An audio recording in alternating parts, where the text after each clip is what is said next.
Yeah. Okay, so we're up and running basically, yeah? Yeah, ready when you are. Okay, so let me just get on here. Sorry, bookmarks. Right, good afternoon. This is Chris Bray commentating on the second round of the UK versus France ladies match. We've got Anna Clark in representing UK, who is playing white, and Patricia, having trouble pronouncing her surname, so I won't try, representing France as black. The score is 0-0 to 9, and we have got Anna on the bar, and Patricia, okay, so she's in from the bar, she's going to play 13 to 11. So, how do you play double one? He's certainly going to hit. So, hitting with only one cover. You have a challenge. Hello? Right. Okay, so she's picked and passed, but that's probably not quite right because now the checker on the 4 point is out of play. Anna has safetied the blot on the 11 point, which is okay given she's going to be attacked, which Patricia has done by hitting on the 5 point. So Anna has no spare blocks, and now she's going to hit, and now she has an advantage of 19 pips. So Patricia has a 5 to play. There's duplication 4 fours here. If she plays that, she plays 13 to 8. It looks sort of quite ugly. If you play 23 to 18, it allows lots of double hits. So this is not a trivial play.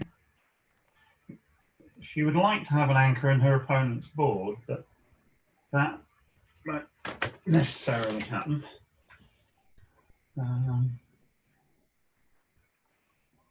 I think this is the right play. So Anna's going to hit with the 4 and come out with the 6.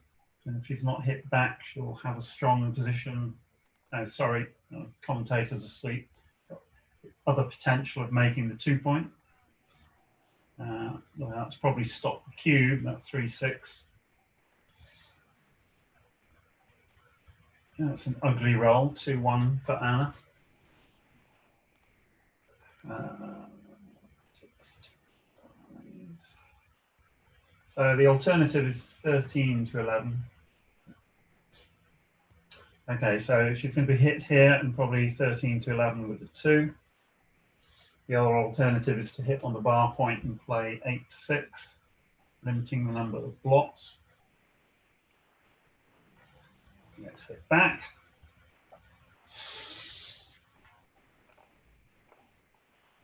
Okay. In and out, in and hit, sorry.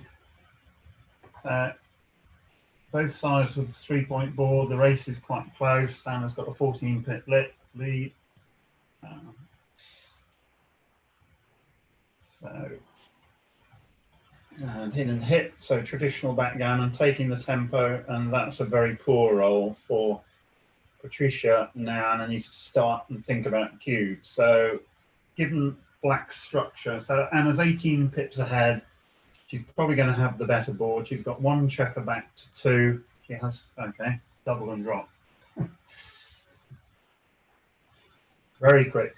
So one of the things about playing online backgammon is you tend to play too quickly. So you've got plenty of time. They've got 18 minutes in the bank here, so plenty of time to think. And I think the correct play with that double 3 was to play 13 to 10 with the other 2 3s. That's a traditional response to a 2-1 split when you roll double 3. And again, and white has nothing much to do here. She just runs a checker away. So minimum exposure. This is going to be 2 checkers down. They're playing very quickly.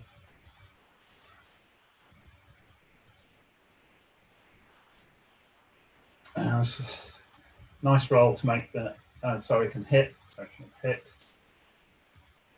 Could have made the 9 point as the alternative, but hitting is normally correct. This will be in and hit. The question is where.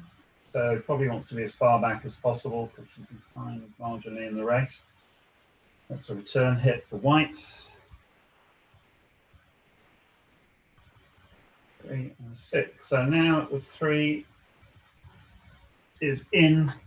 6. Again, they're not thinking very long about this. I would play 22-16 here. You want that checker recirculated to potentially make the 2 point. This can be played completely safely by playing 15-13, 14-8. Is there anything better? It's called Candlestick Park, basically, after that San Francisco home ground. So all checkers on 5 points. So Anna needs to roll something that's like makes a point, which she's done. So she'll make the 2 point here. And again, this will 6 will come out. So there's no cube here. This will make the 3 point, which gives her a strong home board. Taking the asset is much better than hitting twice. And now fan and now think. Take your time, right? Because these are crucial decisions. So she's ahead by 31 pips. The boards are equal. She has a threat. If she hits the second checker, there's a lot of gammons here. If the second checker gets closed out, the blot in black's point board is relevant here as well. So I think that was worthy of a double. Oh, sorry, did take. Sorry, I missed the double. So it was nearly certainly a pass because there's a lot of gammons and the imperfection of black's board is a relevant factor. So 5 and 1, lovely, makes the 5 point for white. What's she thinking about? I always worry when people don't make, that's fine. Obvious moves quickly, you think they may have overlooked it. So do you make the bar here? Long-term security gives you the bar. Otherwise you're playing, yeah. So this leaves 4-6, 1-6, double 1, 4-1. So that's 7 hitting rolls. That makes coming home a lot easier. If you're not doing this, you're leaving 4 hitting numbers anyway. So I think this is the right play. 4-5 needs to. That 4 didn't. Okay, probably playing potentially save the gammon.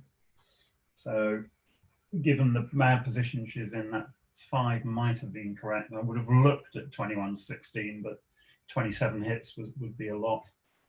Okay. Doesn't seem to be much better than this. So 2. So black needs to make the 5 point as quickly as possible. 4, 3. So she can clear the 9 point here and leave 4 hitting numbers. 5-2 and 6-1. 5-4, run away. So this is a simple question of white bearing in and trying not to be hit whilst that happens. 2-1 might be the right play here. Just to spread the checkers and remove some of the dodgy double 6s a bit later, but this is going to be very close. So anything without a 4 is good for white. I would play 12-11 here, but okay, so I would play 5-1, 6-3 here. Yeah, that's fine. Oh, helps. So my play last time would have made the 5 point this time. So probably 2 in because you don't want to take the checkers beyond the 5 point. White clears another point. This is what we call standard backgammon. Unless there's any excitement, white will win a single game. that's not great. So start the ace point. Ooh, I'm not sure I like that play very much, but the equity difference in these plays towards when bearing in is going to be small. And going with 2 when you are 27 pips behind is probably not the right idea. It takes all the pressure off white. So black is playing not to lose a gammon. That's taken all the pressure off white here. So this is just coasting to a single game unless something truly remarkable happens.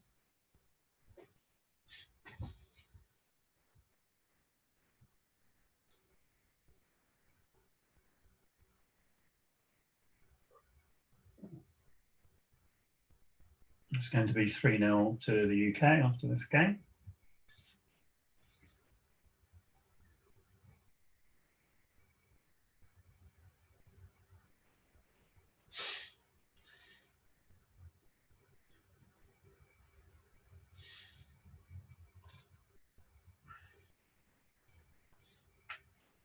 So the key mistake in this game was black's take of white's double. It was taken very, very quickly. And I would reiterate, you're playing a 9-point match. You're putting points on the line. You have a huge amount of time in your bank. And that was a very rapid decision. It was a misevaluation for whatever reason. And it was basically a clear pass. But unfortunately, if you only take 5 or 10 seconds, you're going to make a mistake. So you need to remember Moshe's rule that for any cube, you take at least 12 seconds to make this decision, irrespective of how apparently simple it may be. So unless you're under time pressure, you take your time. So here you've got 2 choices. You can do this, or you can play 24 to 20 and 13 to 9 too. And given white was leading, I think the correct play would have been to make the opponent's 5-point and make the 9-point, which gives you a long-term lead in the game, and you secure the asset of the 5-point. Now here's an early cube. Given the score, you've got to be careful. As soon as the cube gets to 2, it can get to 4. So that, I think, was a premature cube. Given the score, an even money score, that may well have been a double. But you've really got to be careful about allowing the cube potentially go to 4, because when it goes to 4, gammon is 8, and then 8 is very nearly all the points you need to win the match. So 5-2 played 13-6. Now, given, so 6-3, you've got the choice of coming out to the bar and coming down, which in this case triplicates 6s, so black needs 6s all over the place. 24 to 15 was okay. That's no hit, so white will play 15 to 10. No excitement. So you don't creep up the 3, because then you give the opponent the potential for a blitz attack. This looks right.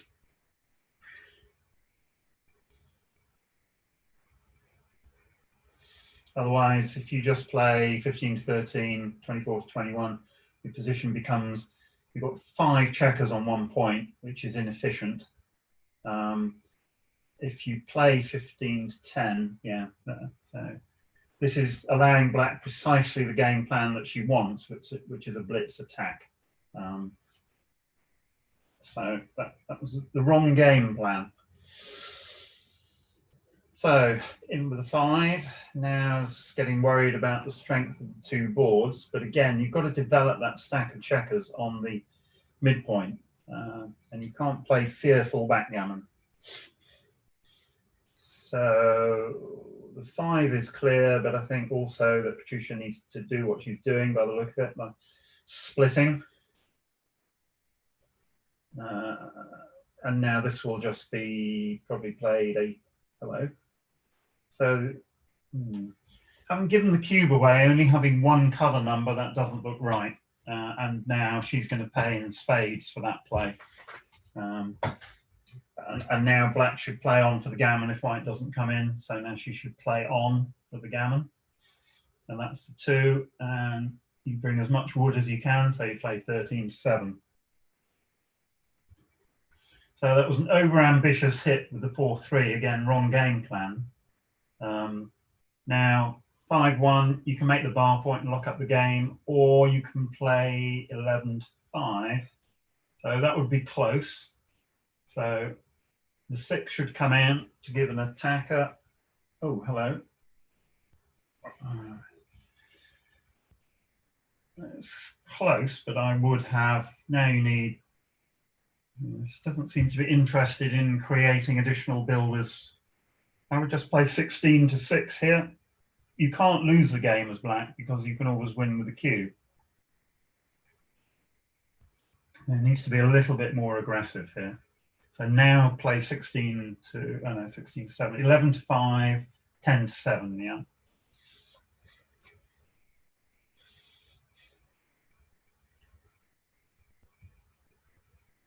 5-4. You can do this. It's not the right play. You should never slot the ace point, but given that she owns the cube, it's not too big an error. Right, so now this is just a question of bearing in and bearing off. There's an error, tiny error. I think you should play 11-4 there, because if black now rolls double 6, it leaves it with a very bad structure.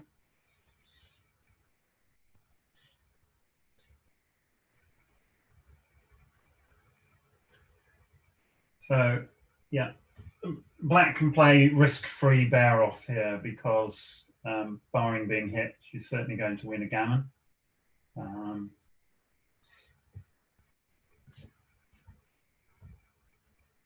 So at the end of this game, Anna, who's playing white for the UK, in my opinion, should take a minute's break. She played too quickly there, and she just needs to reset her sort of thinking about how long she takes on each play. That's what I would do. But, everybody has their own way of playing backgammon, but you need to have control processes when you're playing. So black has somehow managed to get to a point where potentially she could leave a shot if she doesn't roll a 1 or a 2 next time. And here's the shot. You take the checker off, or you do this. Oh, wow. So, very lucky. So you're going to make the 9 point. And then you are going to play one of the rear checkers out, which that one gives maximum coverage, so that's fine. So again, you now need to reset and you need to rethink what your game plan is. Yeah? So the game has changed radically. So white wants to make the bar point and 5 point. She wants to build a prime somewhere. Black has only a 2 point board, so she can take some risk, but she's not going to slot anything here. You can provide maximum outfield coverage. So that's one play, and the other play is to play 12-11 with the ace. So you've got another builder for the bar point. This is going to be forced. She doesn't have any choice. So the 6 is forced. You need to keep it. So now 15-12. Yeah. Oh. Okay. Makes the bar. So I think you play here 13-7, 13-10, because if black rolls double 5, you get a return shot, and if she rolls 5-6, you've got 2 numbers bearing on it, and you've got an additional builder for the 5 point. Yeah, so I like this play.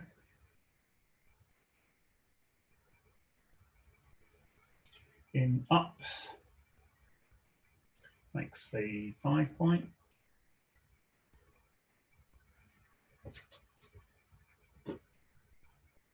So now you have to think as white, when are you going to re-cube? So black has 4 checkers off, so probably not a redouble yet. That Okay, so just 14 to 8, I think.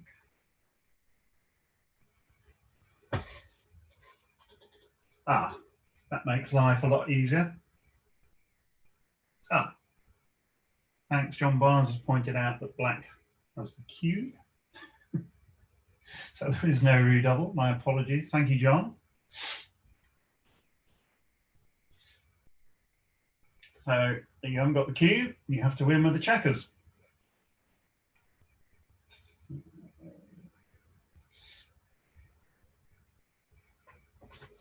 Okay, now if you're going to hit point.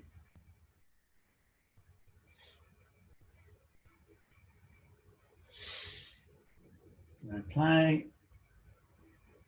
So perfect bear off position, 9 to 6, 7 to 5.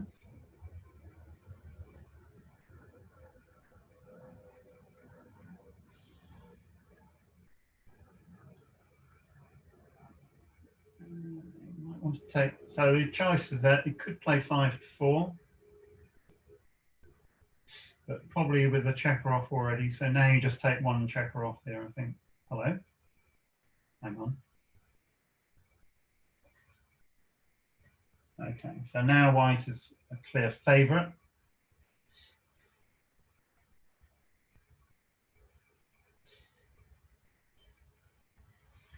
So for black to have a reasonable chance, she has to enter this roll. Or white has to roll 6-5 next time and leave a shot. Neither of those two things happened. So 4 checkers off each. Obviously white now has a huge advantage, and it will take a double 6 or a double 5 to make this interesting.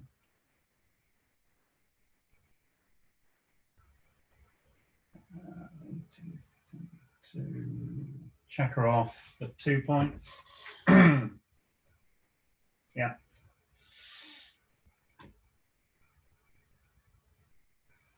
So again, big double required. That's probably not going to be enough.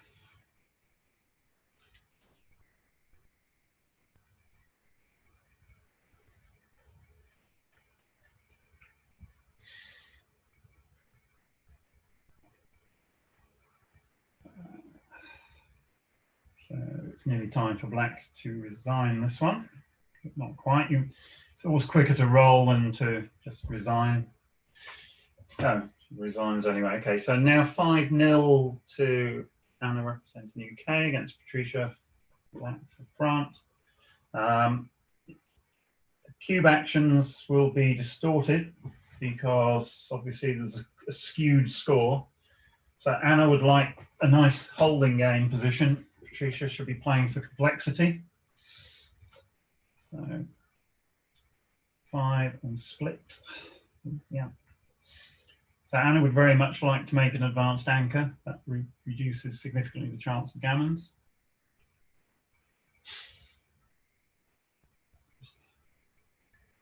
This looks like it just makes 2 points, unless it's something I can't see. Right, so now, so this looks like you take the 22 point and slot the 5 point.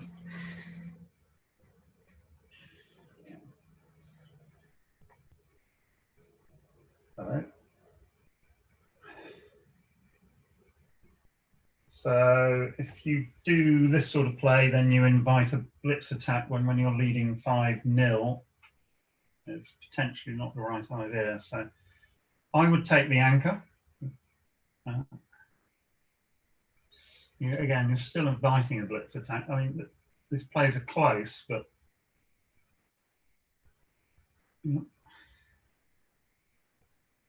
I like this play. So now she has that long-term security. So if she'd left a blot loose in black's board, black would have hit, and then we could have got into a very complex game, which is precisely what black wants. Joker roll for white, hits and makes the point.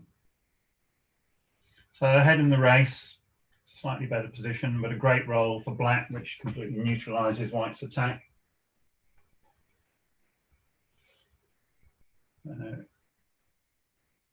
It's an awkward roll. So you can make the 9 points, swap the 1 point. You can play 2 down, but then you have separated the rear checkers from the midpoint.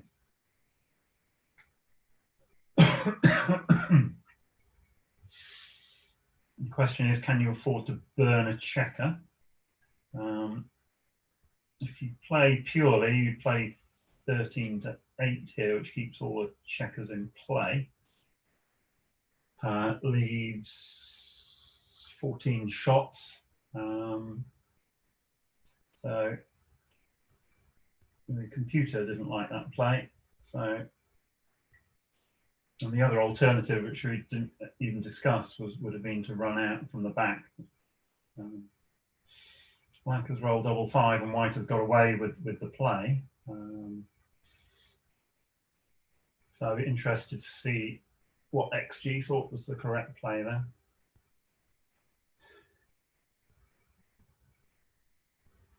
So let's go back to this. That looks like an ugly structure.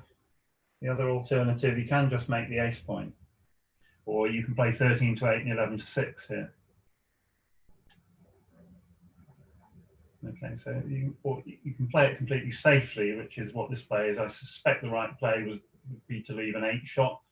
So you've got the additional point in board, and you've got more flexibility for your next move. Okay, so now the race is even. Who's going to break anchor first? So this is a sort of position where you don't want to give up your anchor unnecessarily. It's a question of who can actually roll well. Now you can make the 2 point with white's 3-1, or you can just play 9 to 5 and keep all the checkers in play.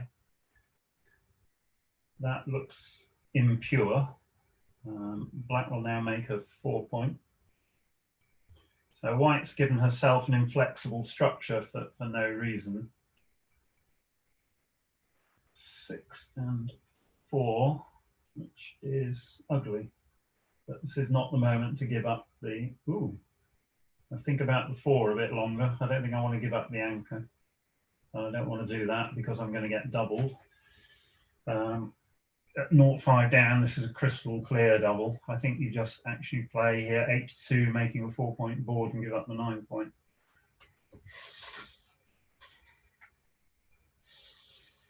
This is 4s, 6s, 1s. So this is a blunder, and she should have doubled. At 0-5 down, you're looking for a gammon. Oh, what a good roll, double 3. Make the 2 point, yeah. So black has not had a great deal of luck in this game, it has to be said. And now we're back to who gives up the anchor first. So white was lucky to re-establish the anchor.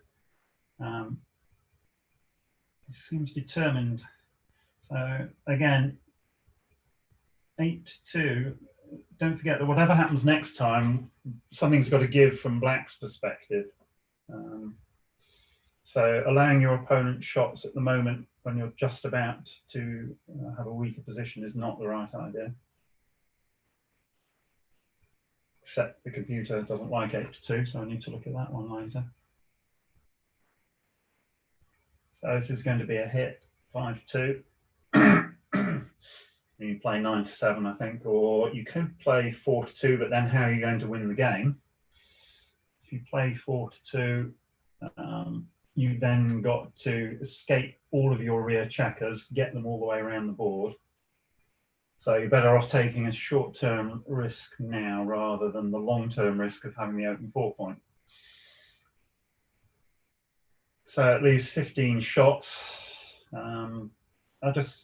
This play is okay for one roll, but I think you basically have to take a risk, yeah, because white's position is now unstructured, as I would call it. Very difficult to put Humpty Dumpty back together again.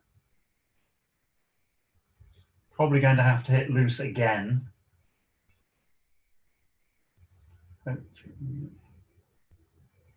So white is 12 pips behind in the race.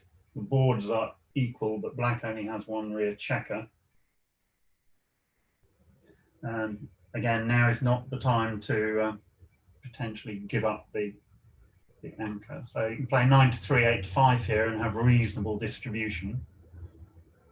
This allows 27 shots and you've got 3 blocks. I think that's too much, leading 5 now.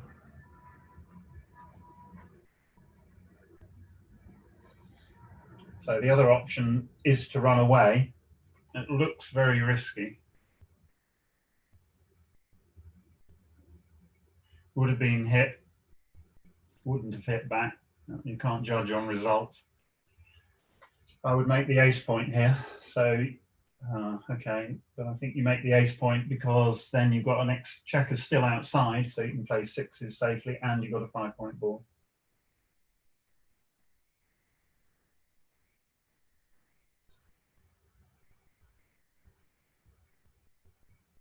Again, you've got to put Humpty Dumpty back together again, and you need aces to cover both blocks. So I think this is the wrong tactic. And the cube has come. So all 3-point games are takes by definition. Now discuss. So we've got a 6-pip race. Both players have, well, black has 1 checker out to play on the ace point, has a better structure. White is out of timing. I think this is certainly a cube at this score, without any shadow of the doubt. The question is, can White take? Now, she should take her time and think about this. Are you going to lose many gammons? Probably not. 2,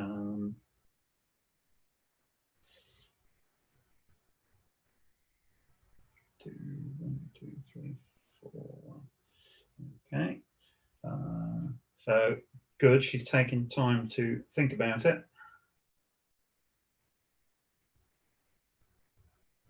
And Anna has dropped, and the score is now 5-1.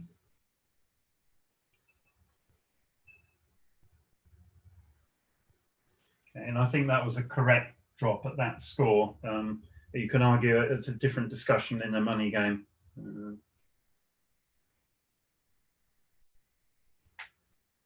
But even then, White was out of time, basically, because her next 6 she'd be forced to run. And you couldn't maintain the board, you're behind in the race, and you're under threat. So, next game, 1, 2, what have we got? Double 5. So you either make the 3-point, oh, sorry, I had to come in with 1, beg your pardon. Right, so in with 2, make the bar. Okay, so you created a blitz position here. So you're going to hit because you've got the better board.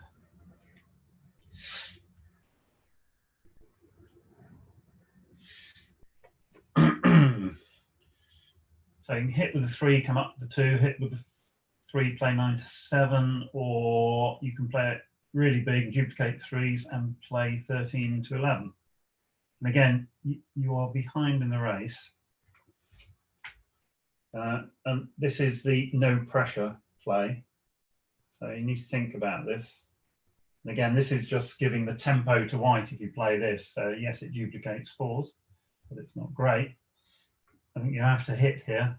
One of the things you learn in backgammon is you have to hit far more frequently than you think, or perhaps you're even comfortable with. But hitting turns out to be right far more often than you would think. So this is consolidating the lead, but I believe that the big play was correct there. So 4 and 1 is not great. 4, you can play 20 to 16, 8 to 7 and duplicate 4s. You can play 13 to 9, 8 to 7, which leaves the 2 rear checkers connected. But I suspect that 20 to 16 might have been the play. Now you've got to hit with this 2-1 for black. Hello? I think that's just a finger error. Hello? No. I'm sure she will hit. And play 13 to 11. You've got to get the checkers into play. Yeah. Okay. So keep the anchor. So 4, 7, 8, 10 checkers potentially for black in the attack zone. This keeps the long-term equity of the 2-point anchor and allows black no blitz. 23, 22 seeks to escape a checker, but do you get value add just for those split checkers? The problem with having the 22 point is it's difficult to escape from, so it's quite likely that Anna, as in white, should have taken the risk there, whilst her opponent was not quite good enough for a blitz attack, but it's close. So this is 6-3. So now how's the race? It's 137. Yeah, so I think that making the point, hitting is too big here. So the rear checker isn't going to move. You're probably going to play 13 to 10 here. You want to make the 9-point, the bar point, and the 4-point. You need to bring checkers into play to do that. So this is all right, but it takes a checker away from the potentially being able to build a bar point. And 4-1 is beginning to get a bit ugly on the far side. So again, the race is close, but because you hold an anchor, you can take some risk here. So you can play 6-1, which does not a lot, but keeps the race alive. I don't think you want to give up the midpoint. If you're going to leave a block, you want to leave a block with tempo and potentially hit. So that gives black potential now. So any one, most sixes or escaping numbers are quite good. Black doesn't have too much gammon potential, but she has an advantage. So doubling looks to be correct. Hello. What happened there? So double and take. So there was enough to take 6, and you can play 15 to 12, which is completely safe, or 13 to 10, which leaves 2 hitting numbers but adds a builder for the 4-point. So close call. Now you don't want, as I can say, so this will probably make the, you can either make the 10-point or the 3-point. Given that 5-5 is the only hitting number, I would make the 3-point.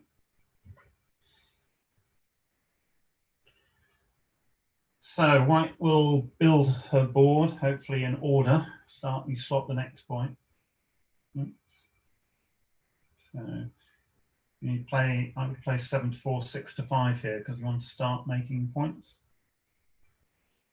2. Black would love to make the 4-point, but not at the cost of a 6 shot.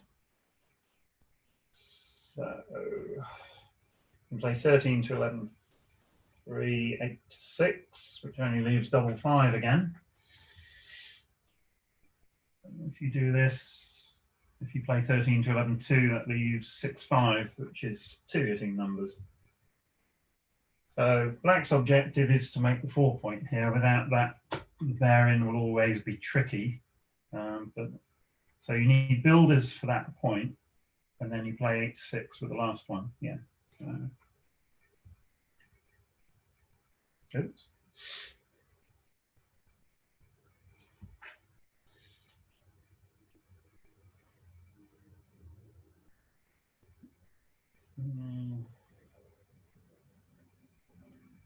You've got to take care as black.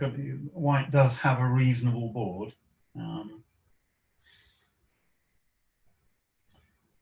So do you leave 3 numbers, or do you leave 1 number, or do you leave 2 numbers? You've got to clear the 11-point at some point.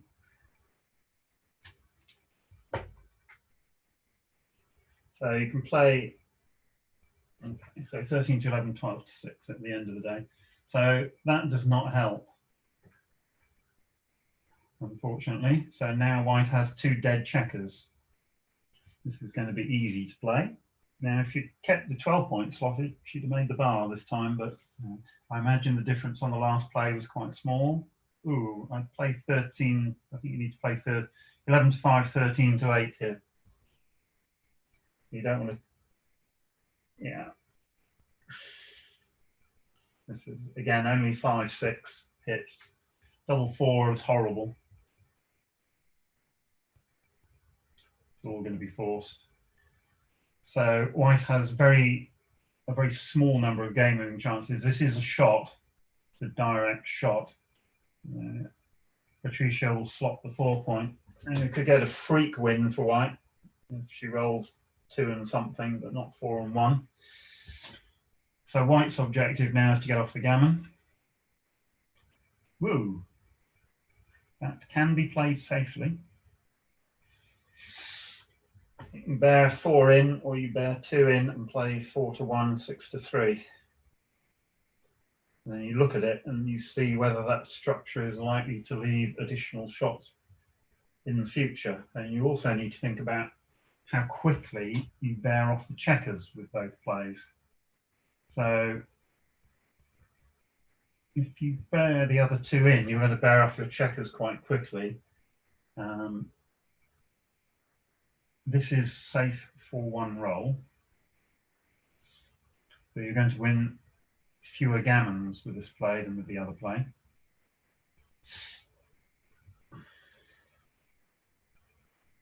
Okay, we're going backwards and forwards. 3, 4. I think, ooh, well, that makes it even harder to bear in. So I from the aggressive school of backgammon, I just bear 4 checkers in, because now you've still got to clear the 8-point. I think the computer is happy with this play, but and would have been hit. So 5-4. Now you're going to leave a shot anyway. Now white needs another 2-6. 2 makes it marginally exciting. Good.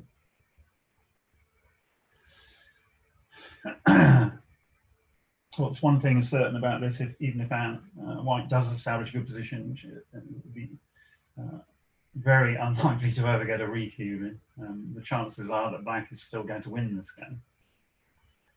6 is good, probably 4 to 2. Sorry, 5 to 3.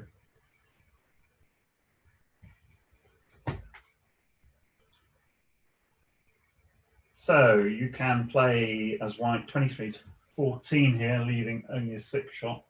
You can play 12 to 3, which gives you more game-winning chances, but you'll lose fractionally more gammons. So it's a good shot for black. And again, I would have taken more time. These plays are complex and difficult, and you need to think through the options. If you look at the clocks, both players have hardly used any of their time, which is sadly a reflection that people play too fast, particularly online. So I might as well stay back for 6-4. 4-1 is just going to be 1 check up off.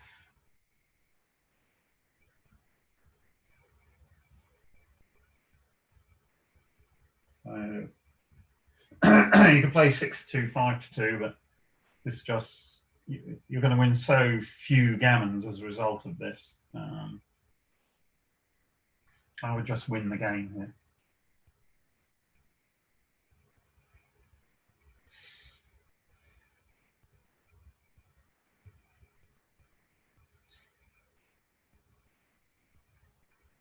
Okay, seems pretty logical. White can stay for 1 more roll. 6 to 4 lane. You're hoping for double 6 is a 2-edged sword, and this is going to be a shot. So this is going to be 6-1, 6-2.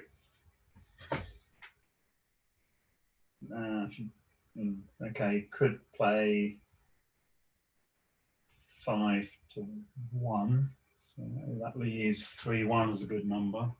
If you play it the other way, you win a few more gammons by playing 6-4, 5-4, because occasionally white stays on the bar for a couple of rolls. So this looks logical. And now this game is going to peter out.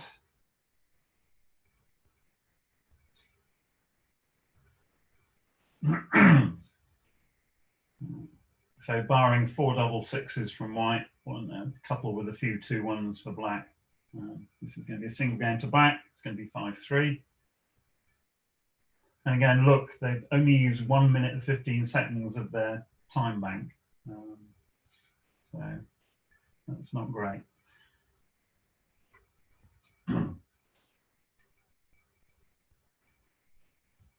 Could be about to concede.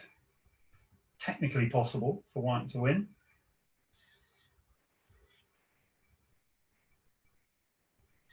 Yeah, black rolls 5 more of those, and white rolls 4 doubles.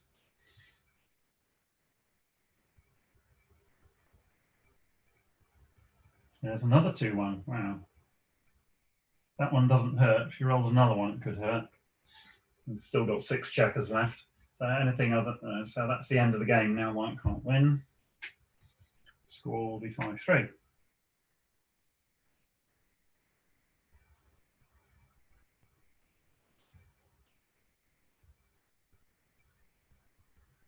Okay. So the game has got closer, or the match has got closer. Patricia has started with 4-2, which is great for her. Good, nice roll. Traditional split with 5-1 in response. Now an attack coming. White would like to have an anchor. Doesn't have an anchor, and now black should at least have a think about doubling on. It's 2, 4, 7. It's a little skinny, but it's the right idea. I think that when you're trailing, you can put a lot of pressure on your opponent, and sometimes they see drops where drops don't exist. And that's exactly what happened. So that's called stealing a point in backgammon terms. Good double, but it was a clear take. But because of the score, and potentially because of what had happened in the preceding game, then white dropped. And the correct response here is to make the bar point, I believe.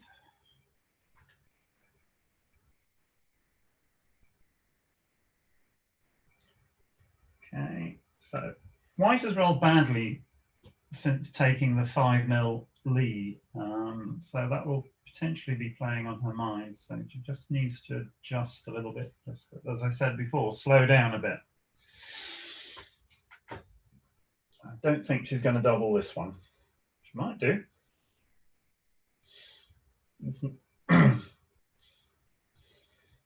You don't roll a 3. Right, 4-1 is not a great roll. So you can play, if you're trailing here, you can play 13-9, 6-5, duplicating 4s.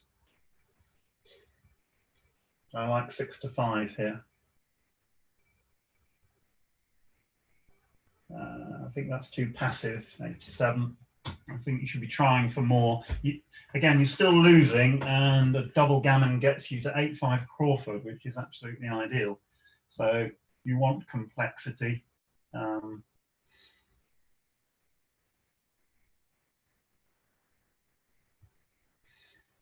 If you get hit. So this is the other alternative, but again, there's no pressure on white from that play.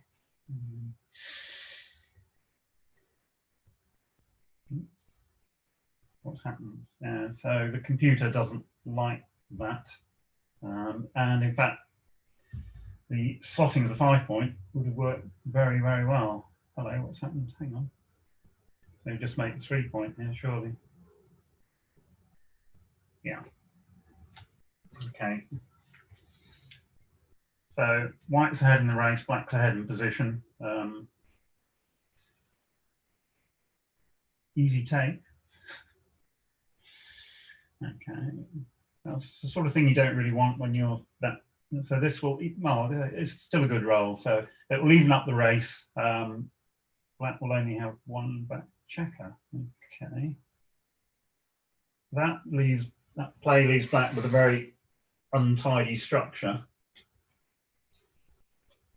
If you play 24 to 13, it gives you potential to make a nice prime.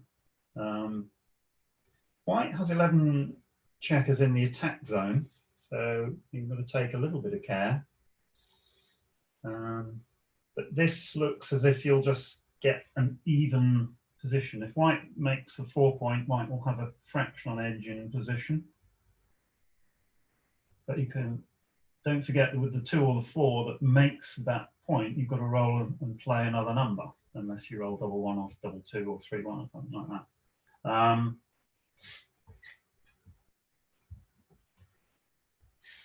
Okay, I would run, but I've been proved wrong many times. Difficult game, backgammon, by the way. Okay, this structure looks nice to me, and white's not ideally poised for a blitz attack. Okay, and the computer likes it. So 5-1 would have been good, whatever black had played on the last roll. This is really messy. Ooh. 1 5 5 1. And play 8 to 3, 24 to 23, 5 8 9. Now black has 11 checkers in the attack zone. 5. It doesn't look very pretty that way.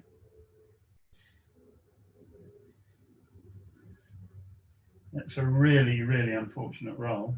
That leaves 3s, 4s, 5s, 6s. Okay, I'm not giving up the anchor here. I think you can play 8 to 2 or 6 to 5. The problem is that black now has an advantage, because how's white going to reconstruct that position into something sensible? You've got 5 checkers on 6 point, 4 on the 3 point. They're not going anywhere. Does black have enough to actually cube the position? Oops. 3 1 2 2. Can you cube based on your opponent's bad structure? And the answer, as we've just seen, is yes. And the question then is, what do you do? You have to think about this for quite a while, I think. This is a sort of position where you need to take time. And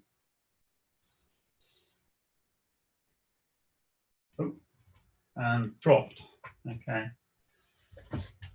So although the checkers were badly placed, it wasn't. There weren't a huge number of market losing rolls. It just looked bad. And I think also just based on the last 2 or 3 games, white has had some bad luck and a couple of misplays. So that psychological bit there could well have come into play. So here, white has hit with 5-3, which is correct after an opening 5-4. 5-all is a very interesting score because effectively a double gammon wins the match for either player. So there are lots of positions that are a take for money but are a drop at this score because the gammon works so perfectly efficiently. So that would not have been a double, that would have been premature. But and again, now black has equalized. So now white needs to establish an advanced anchor to counter her opponent's advanced anchor. And unfortunately, 6-2 would have been all right. 6-3, I think you've got to run away. You could duplicate 6s by playing 24 to 18, 13 to 10.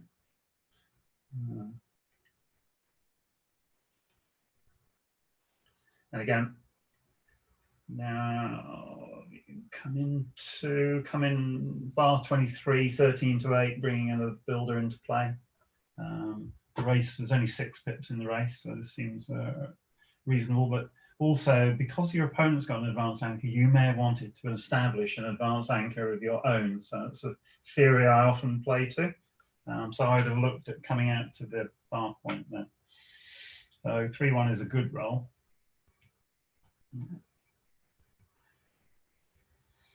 So 4-2.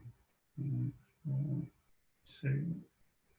Okay, got no real excitement there now. Again, white would really like to have an advanced anchor. Doesn't get it.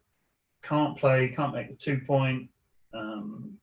Could play safely, but probably best here to make the 9 point and get a good mini prime or broken prime of 4 points and get all the checkers working. It doesn't duplicate anything. The alternative appears to be 13 to 11, 3, 24 to 22. But that would allow black a blitz attack. If you make the 9 point, black at least has to give up the her midpoint to attack. So, well, sorry, and you can do this, which is the commentator missing a play. So it's a frequent occurrence. It's all right for the commentator to miss a play, but not the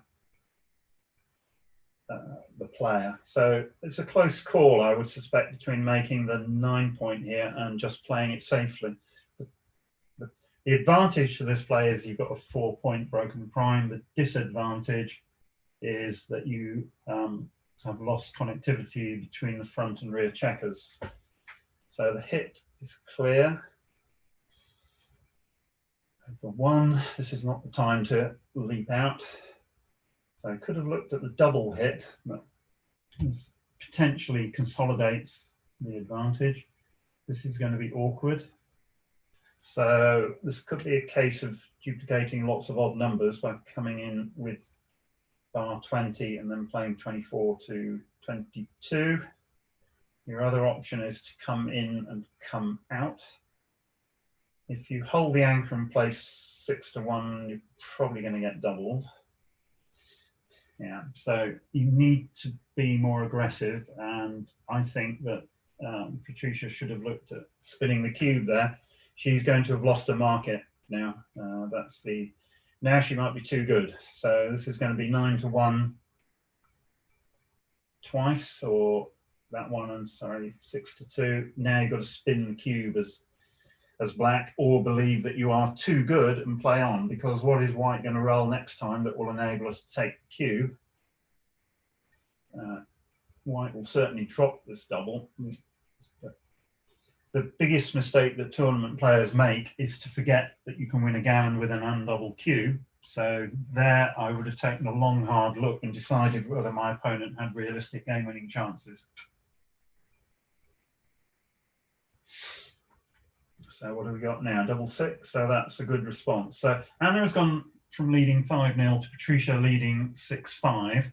And again, 3 away, 4 away is one of the most complex scores in backgammon, just because of how the cube works. Okay, so now this has evened up the game. So this is a very easy type of game to play, which is not what you want as a trailer.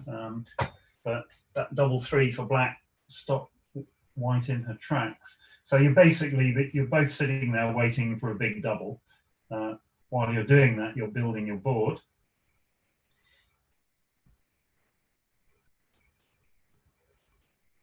Five point, makes the 5 point.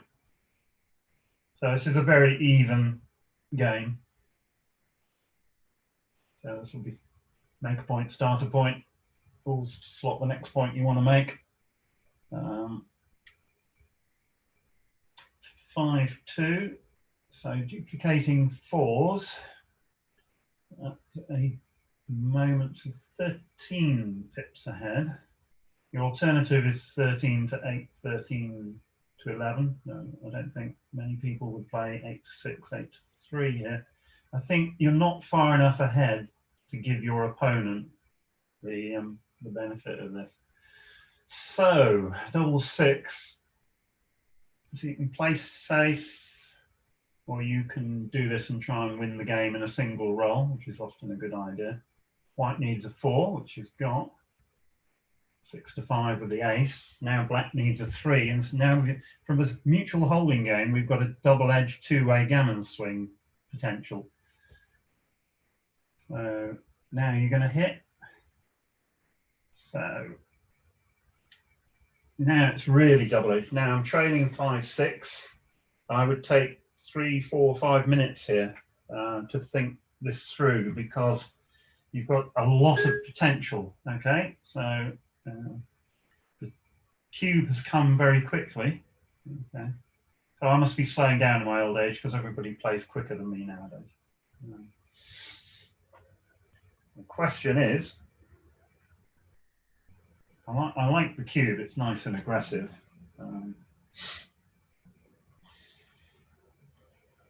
Can you take the cube? So if you lose a gammon, you basically lose the match. So for money, I think this would be right. So the computer analysis on the side of the screen will say it doesn't like the double and it doesn't like the drop. But that was just looking here.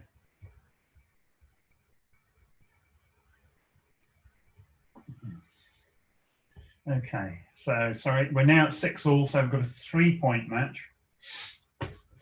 So the correct strategy at 3 away is that the leader should double earlier, and the sorry, you should both double early and drop early. So if you double at 3 away, your opponent needs approximately 29% to take instead of the standard 25%. So this has gone well. Sorry, I missed the first couple of rolls here. White's built an impressive position.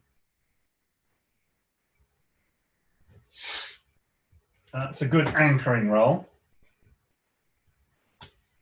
Why doesn't it like it? 5 and 1. So you can play 24 to 18. Yeah, so using the strength of her home board to make a more risky play on the other side of the board.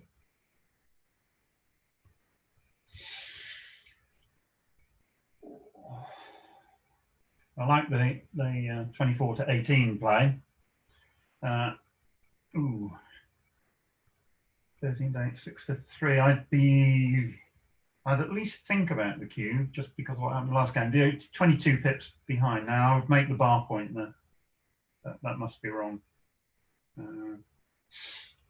This is going to be a hit. So by establishing the bar point, you would have frozen the 4 black checkers on the midpoint. This way, black gets a lot more counterplay. That was, again, I think that was another example of just moving too quickly.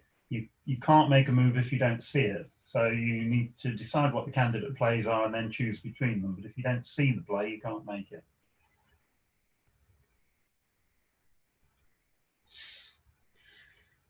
So this will be a hit. And depending on black's response, oh, QB time. Here comes QB, to quote Paul McGreal. So you're 3 pips ahead. Your opponent's got 4 checkers behind a 4 prime. You're on the bar with tempo, and it's 3 away, 3 away. So yeah, good cube. So if you drop, you've got 59% game winning chances. If you take, you may not have any because you might lose a gammon, though from the 3-point, that's relatively unlikely. Black has got a weak inner board and what's called a dilly builder on the 3-point that's not going anywhere. You've already got 3 checkers on white's 22-point. So given the match score, I suspect this may well be a drop. But again, at least she's thinking about it, which is good. Because again, as you get towards the end of the match, you want to spend more time, if you still got it on your clock, thinking. and drop, which looks to be correct. So now Anna leads Patricia 7-6, 2 away, 3 away. White can look initially for an undouble gammon, which is a nice way to win the match because you don't have to risk the cube. Ooh, that's a very bold play if that is what you're going to do. So I would take the 22 point here. So now you're in the game forever. This is going to make the bar point, so no real excitement. Okay. Now black will just wants to build points. That's a nice, makes the bar point. Now white has to get the rear checkers moving because the structure is a bit ugly. So I think this is, you go with both rear checkers here. Because to hit and point, he has to give up. That's a nice play. Going to hit. Now we're entering a crucial stage of the match. So this is a lovely roll. Makes your opponent's 4 point and your 4 point. What more could you want in life? So slight edge to white now. 4-3. So you can do this, which keeps the race equal. So one of the things that people often leave gratuitous shots when the race is equal, which is a strange thing to do. So actually here, that I believe that making the 2 point was the right play. So you could play 13-5, but again, this is a mutual holding game, just about. Black's got the 3 point. At some point, someone's going to have to take a risk, but you can play this safely for another roll. White's got to give up something next time. If you play 6-5, I don't think, yeah. If you play 6-5, you've got 1s and 2s next time to cover. The race is, because the race is equal, I'm going to think that just playing safety is right, but this is probably okay. So 3-2. Now, because my opponent's got a blot in board, I might quite like to make the 5 point here. Yeah. So now if black rolls 5-1, so if you don't make the 5 point, what are you going to do? You're going to sling one on the ace point. Yeah. Interesting. Okay. Didn't even look at the alternative 2 down.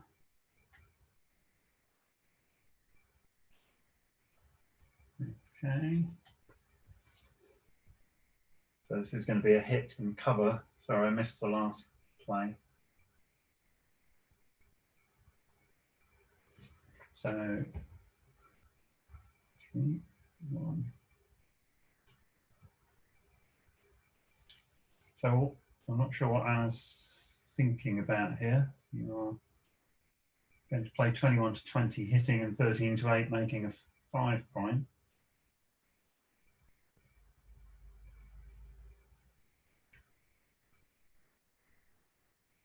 Yeah. 2-6. Can't afford. Can you afford another blot? Pure plays 13-7, but now 2-6-6-2. So he's going to come out with the 6 and down with the 2.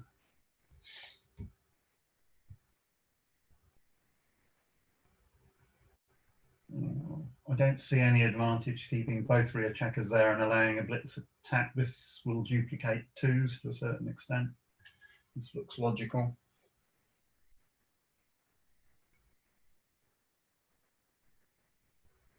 Okay. Ooh, this is fun. Double 1. You can come up, you can hit, you can do all sorts of things here. You can't. So that looks reasonable.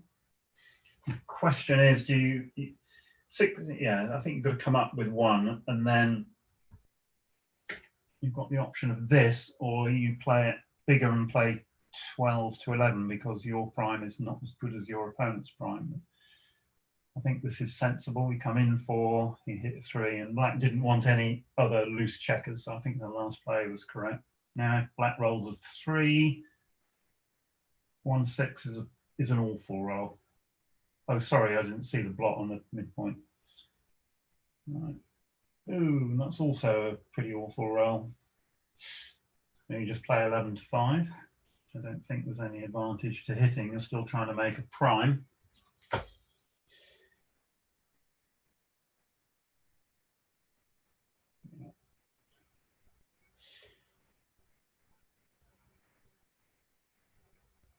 Or 3, you can make the 3 point.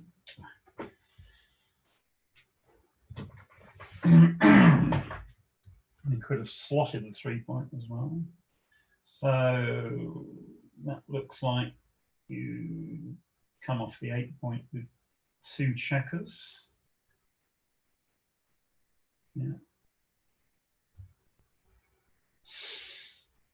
And there comes a time when you're leading 7-6, people always forget they can actually double. That doesn't look like the right play because any 3 is now good.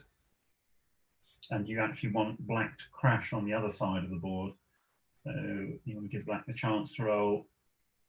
That's definitely wrong because that leaves a priming attack, so that can't be right. The only other play, you could play 5 to 1, but then black's 1s are good and her 2s are good. So I think this looks like the right play.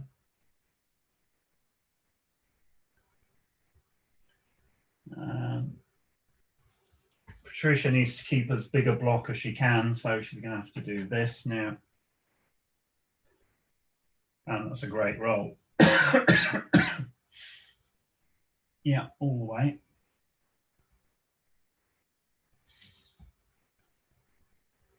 Ooh, that's exciting. Wow, double 3.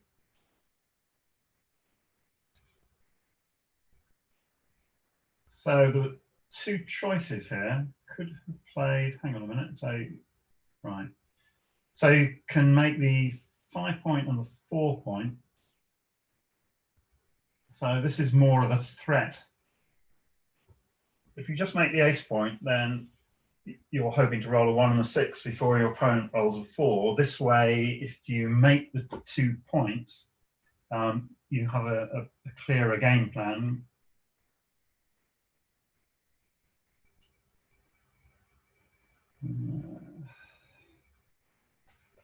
It gives white an escape hole. This is really a prime against prime position. So I think you potentially have to take the risk of leaving the blot on the ace point, because even if the blot on the ace point is hit, that blot still needs to roll a 6 to escape later on.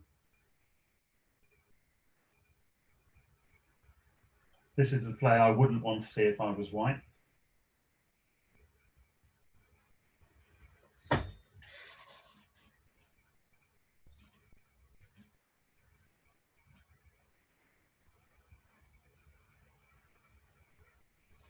Well, you're definitely hitting with 2, so you can do that whatever play you're making.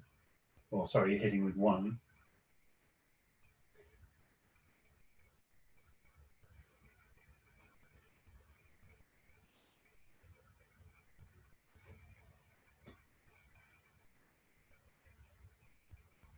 So I think you've got a much clearer route to victory if you make the 4 point.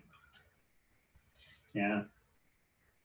So that's nice, but now black needs a 1 and a 6. And the problem is that if she doesn't roll that, then her board is basically going to deteriorate and she will lose more gammons than she would have done in the other variation, potentially, thus handing the match to white.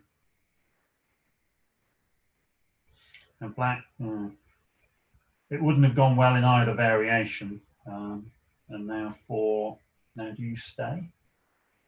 It's coming out.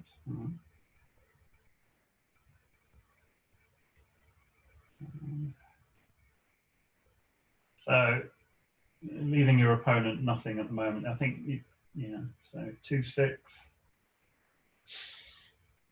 Now white can play on for the gammon for a moment or two. 1, 2, you could make the ace point. Okay, any two gives the opponent some opportunity. You can still play for a gammon for a moment or two, leaving no shots.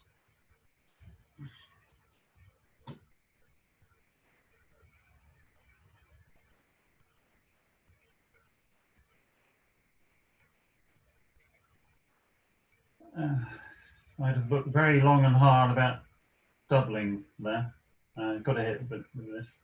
So you're not going to win that many gammons, and by doubling, you take away the option of your opponent actually winning the game with the freak 2-6.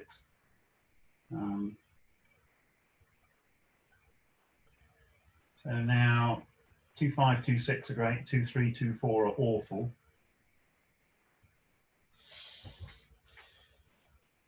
I could still be cashing here. You're just not going to win enough gammons. Anna will now prove me wrong by winning a gammon, obviously. So now you can take 2 off, or you can clear the 5 point.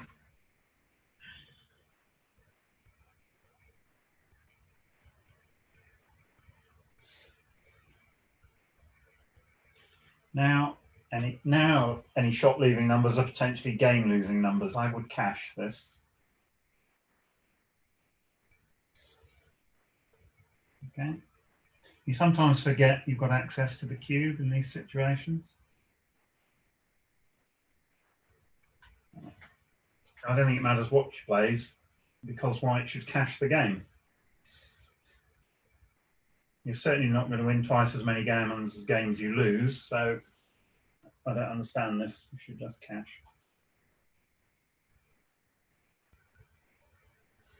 You should definitely cash after this roll.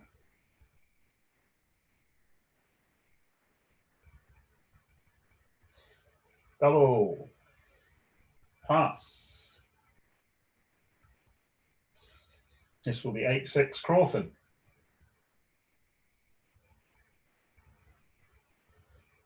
Not going to take a long to pass. There you go. Right. Crawford game.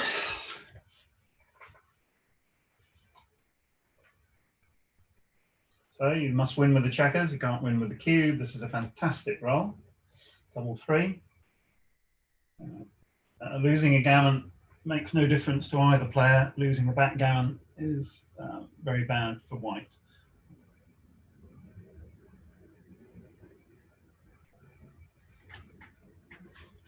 Got to split, I think. Otherwise, you just get suffocated. You play 6-3 here. White just has free reign. Yeah.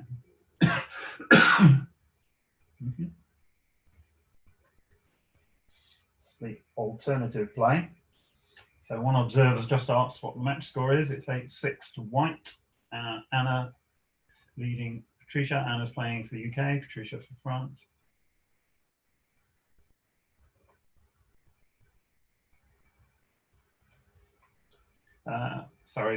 So the score after the first round of matches was 3-2 to the UK. I don't know what's happened in the second round, because obviously I've been commentating on this one. All right. France lead 5-4 at the moment, I'm told by observer Julia. So if Anna wins this, it will be 5-all going into the final session. So it's a fairly crucial match.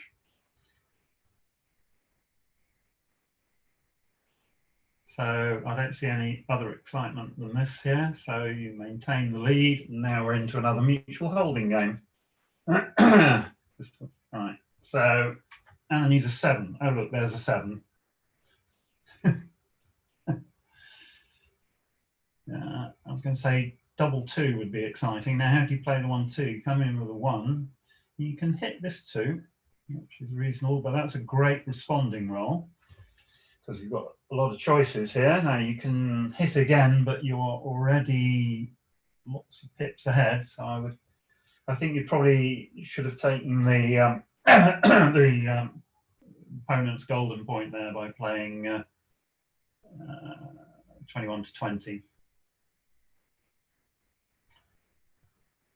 Ooh, 6-4. I think they both come out. You can't make a point. So if you play 21 to 15, 20 to 16, yes, there are some hitting numbers, but there's lots of return numbers, and you've resolved the problem with the rear checkers. Black has 11 checkers in the attack zone, so any small double, excuse me, would do her well next time. You don't want to make the 2 point. You don't want to hit loose on the 3 point. So you are leading, you're going to leave 8 9s. So the point about this, yeah, and I would come out with the 4 as well. Now you're going to get attacked on the 4 point, and then black has the potential to make a back game if things go badly, or to win forwards if things go well.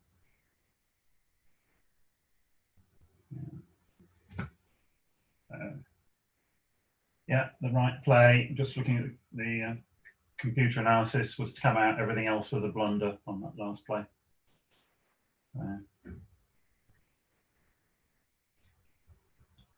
Okay, 6-2 makes the 5 point. So black has got some play from this. Four and 1. 15 to 10 leaves 9s and 12s. 13 to 8 leaves 11s. This leaves a better structure. There's the 6-3. Backgammon is a cruel game. Got to hit, obviously. Equally well.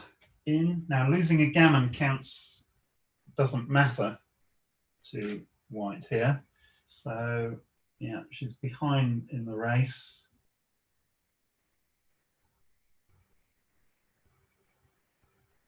Oops. So this leaves an even game. 3s to hit, that duplicates 3s, but you've still got the problem with the rear checker. It's normally right to hit.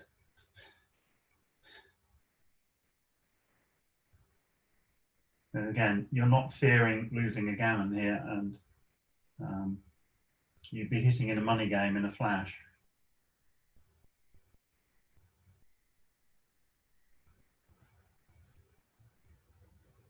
Okay. Oh, and I would have been wrong.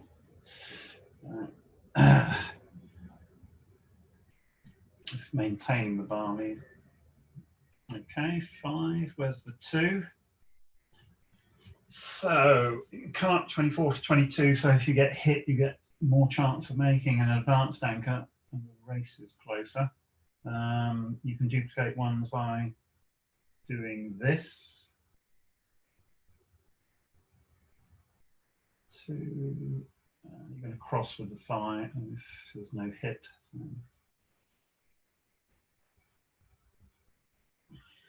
So white still has the edge here, but now black can make white's bar point. Now white is behind in the race, and black has the better priming potential.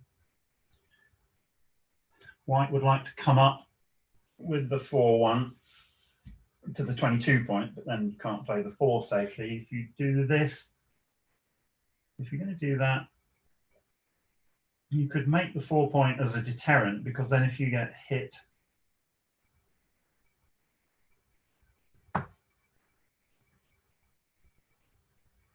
I think you had to come up with the ace there. Double 5. Ooh. Hang on, where are we? Right. Ooh, it doesn't look right. 1 2. How many she played? Sorry. And then make what? Why would you leave the other checker there? So black is going to be ahead in the race, so she needs to race, basically. I don't understand why you would leave a checker on the opponent's bar point and give white an attack for no reason whatsoever. That's better. That's a more logical play. makes a 3 point.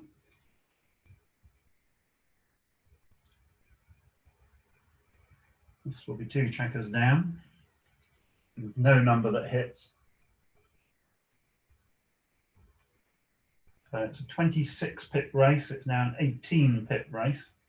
That looks like 2 off the 10 point.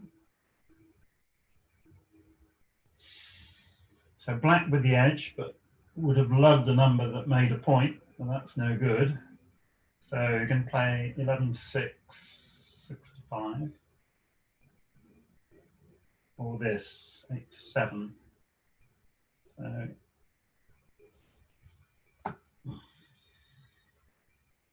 probably 11 to 5 was slightly better there.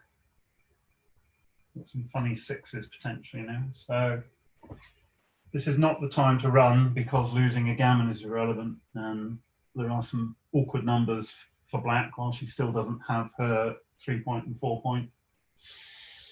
So you should just play 10 to 4, 10 to 8 here, I think, or 10 to 4, 5 to 3. You certainly shouldn't run. Yeah, 4-2, good roll, makes a 3 point. But now there are a few funny 5s and 6s next time. So this should be 8 to 7, 8 to 4. I would have made the 5 prime because I might be getting a shot this time. So you can do this, or you can clear the 8 point. The 8 point will leave some funny 5s.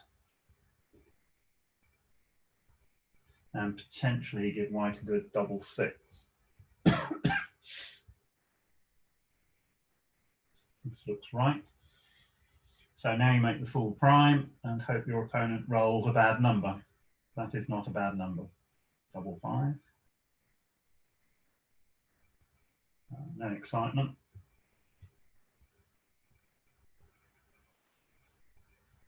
That's an awkward number, if only because of what's going to happen next time.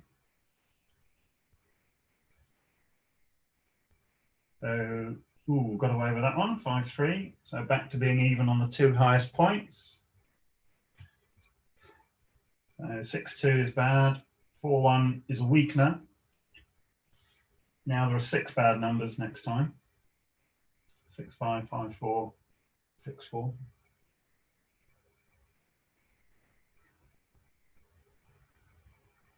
Staying on the bar. That's a weakener again. So it doesn't want to come in with a 6. 3 is great. In with a 3. Into the bar. Right. So now about 12 bad numbers, and that's certainly not one of them. White will save the gammon. You take a crossover here. You've still got 2, 4. You've got 5 crossovers to go. I think you probably have to play 7 to 4 there to save the gammon. You need to look at crossovers when you're trying to save the gammon. I don't think it would have made any difference with the numbers that have been rolled. So we're now going to go 8 all double match point. Okay, double match point. Gammons are irrelevant. The cube's not in use. You can only win with the checkers. You make pure plays. You desperately try to keep all your checkers in play. So here you should play 13 to 10, 6 to 4, hitting. You don't play 6 to 4 to 1, hitting twice. There is only one roll with which you hit twice after your opponent's opened. And that is with a 4-1 after your opponent has split to your 23 point. So 5-3, you now have the choice of making the ace point, or you can be pure and make the 5 point. But here your opponent has got 2 other loose checkers. So I would look quite long and hard at making the ace point. This is okay, so this is going to make the 9 point on the other side. Right. Making the ace point was okay, but slightly weaker. So white's got the better board, but black has escaped 1 checker. The race is even. The game is pretty even, so 3 and 1. That is a good roll. Now white needs to make the 8 point, make an advanced anchor, That's not very good. So this looks like 8-5 and 13-9. Doesn't look right to hit with 8-1 because you've only got one cover number and you potentially destroyed a point in your prime. Coming up with a 3 doesn't look right because then the 4's ugly. I think this is the right play. 2 and 1. So again, you don't want to come up with 2 because that encourages an attack. 13. It's potentially could play 24-23 there. So this is going to make the 2 point. Oh, you can make the ace point. So right, this is a difficult call. So given that your opponent's got another checker loose on the outside, it looks like making the ace point is going to be correct. And then you play 13-9. Hope your opponent doesn't come in. So crucial role coming up for black here. You can make the 2 point and hit loose, but then if you get hit back, you've only got one cover number if you elect to hit loose. 1, 2, what? No. So I like this play.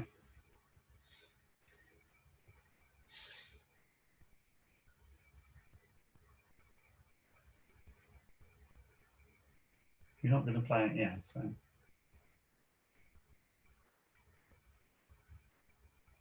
That's a great roll. So you safety the blot, 11-5, but that gives your opponent an attack. But if you come out, you give your opponent 2 numbers to hit plus 6, 4. So this is playing with a single blot, and that is not a good number. Can't hit. You can run away. I think you're going to have to run away. I think that's the 5. It could be the 3, but now you've got 5 checkers on the. I'd leave a single external shot by playing 23-15 here, because being hit from the mid. Hello, what's going on here? You could play 9-4. So I think this was the right play, so well played. Now you can make all sorts of primes, or you can point on the ace point. So this is the well-known broken prime, which is very strong. Broken primes are a lot stronger than anybody else. This is quite difficult to bring home from here, and given your opponent's got 27 entering numbers, although it does duplicate 4s. So I'm just looking at the clocks. Neither player has got much time left. So I think that the broken prime, so I just looked at the, what do you call it, the position there. That was a crucial role, and making the broken prime was correct. This is going to be fun. So you can either leave loads of external blots. I think you've got to hit if you do this. Yeah, then now we get to, ooh, double 3. 1 is going to make the 3 point. Whoops, error. Make the 3 point. So white leads the race. Ooh, this is going to be 5-2. So if you make the 2 point and play 6-1, what are you going to do next time? So this leaves 6 potential match-winning shots, and that isn't one of them by 1 pip. So do you race, in which case you're 5 pips down and giving a shot away? Or do you do this? You probably do this. Now you can nicely make the 2 point and safety the checker. Yeah.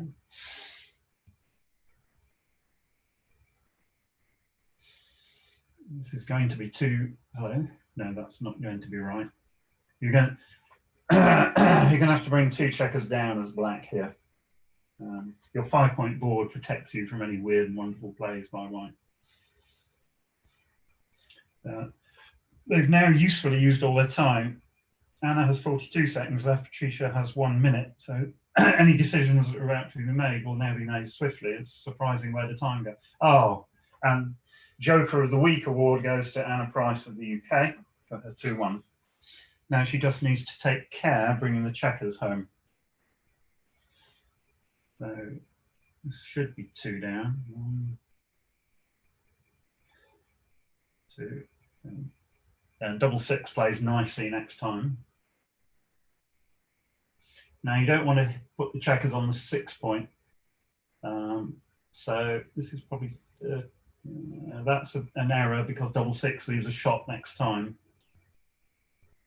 So now you should play 13 to 9, 5 to 4, because otherwise, again, double 6 leaves. If you look at the structure after double 6, there would be 3 checkers on the 5 point on their own, which would not be good.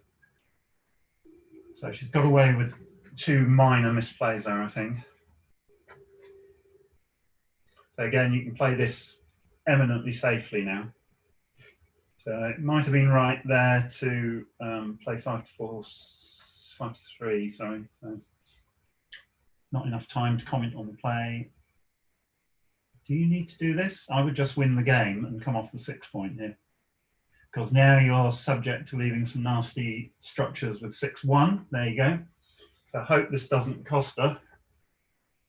You've got to think so clearly towards the end of a match. It's such a difficult game, backgammon. It's got away with it for the minute.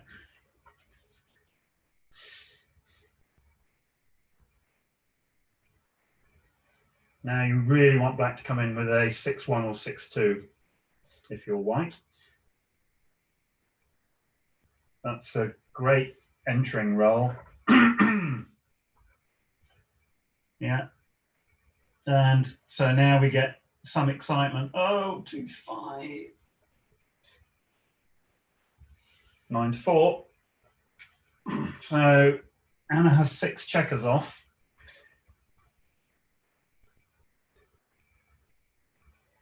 Yeah, this looks right. Black has to make her 2 point. So black is now about a 70% favourite to win the game.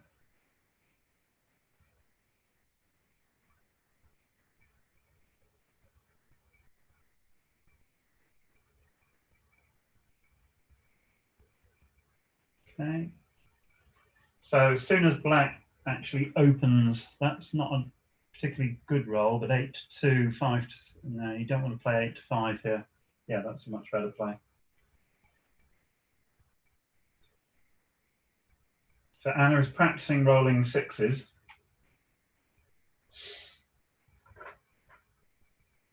Ah, 4-3. This will be fun. Oh, sorry, 5-2. Beg your pardon. 5-2. Looks correct. 5-3.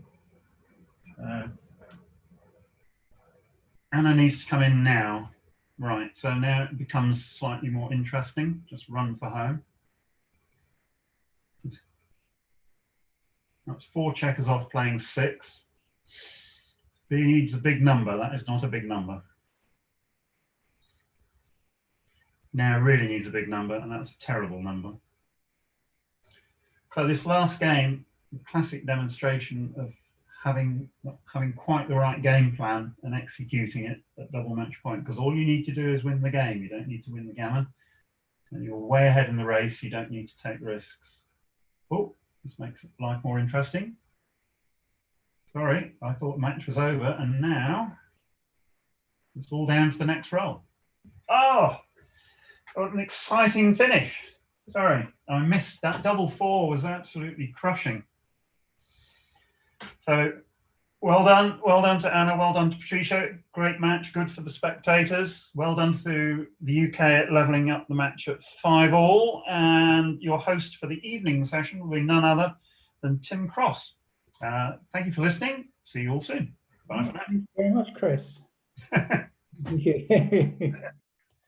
There's too much excitement. I can't take it. I'll stop sharing my screen.